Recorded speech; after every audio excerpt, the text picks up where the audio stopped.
Have you guys heard from the utility companies? Are they working at picking up pieces? Talked to two of the utility companies, the RDC here yesterday and Winco out of Denison, and they are cleaning theirs up down there. Up here, there seems to be the train of thought is they're not supposed to touch anything until FEMA has come and looked at these sites. And there's, although Winco is cleaning theirs up, they said we're not going to leave a layout there. That's the issue, and so far FEMA has not contacted. Pretty soon, when the ditches grow up, we actually had Jim Frimmel with Western Iowa Power out of Denison come in and give a talk in their shop this morning, and he was indicating that. He said, still there might be some live wires around out there. Well, as it's been. I'm just here. They've got most of the poles up in our area, but there's still some cross pieces that are laying either in the field or in the ditch. The recommendation that was handed to us is anybody that has any of this, get it to us so we can pass it on to utility companies. I wish they had cleaned up sooner, but things aren't progressing the way they want it. There's a lot of what I call secondary wires. It's the grounding wire. There are a lot of those laying. Yeah, and they're still out there. Yeah. We just went across one yesterday, the Luco Cemetery. It was hot. Well, no, the wires are laying across the driveway to that cemetery. They're the ground. Yeah, I think REC's got a lot more exposure in general. They do. They had I know the power company like you picked up. Somebody's been picking them up. They're supposed to be. Because there was two in my dad's field. I was going to roll them out of the way, but they're gone.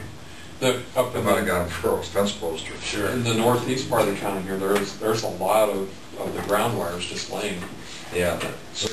Down like the Larry house. Yep. Didn't realize how much damage the ice storm did to different people, but Western Iowa Power, they said they had 991 poles go down the January storm. Of those, about 80 of them had been replaced in the December storm. Again. Out of curiosity, did those utility companies call for locates when they started dropping those poles in the ground? That good point. We discussed that briefly this morning. Western Iowa Power said that they absolutely tried to go back into right-of-way in the fence line with all their poles, and he said that they did not, because they said it was a miracle we never hit any utility lines. What about field tile? Well, that's the other issue.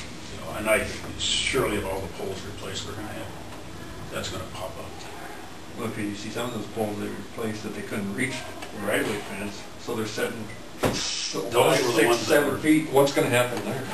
They'll relocate them. They'll relocate. Will they come back and dig them back in? Well, I didn't know if they would or not. It was funny, I was going by a field yesterday, Gene Hewins, and they'd been out in his cornstalk field making a trail, and there's still snow in those piles of cornstalks. He went out with a loader and kind of dispersed them. They'd insulated enough that with all the heat and wind, you know when they were bucking those trails, trying to figure out how they're going to go. One of those places in the county pushback piles, I saw the other day a farmer, with his motor pushing back toward the ditch because it was still this tall. Out there straightening his fence too. Well, that's when the weather got bad. I haven't had anybody call me. I'm hopeful that people understood when it got so bad there were no alternatives. If you wanted the road open, there were some discussions, in the middle of winter, we'll visit open fence issues in the spring. So far, I've not been contacted by anybody. That's in layman's terms. Either you push the snow up onto the fence or you left the road closed. That's our choices.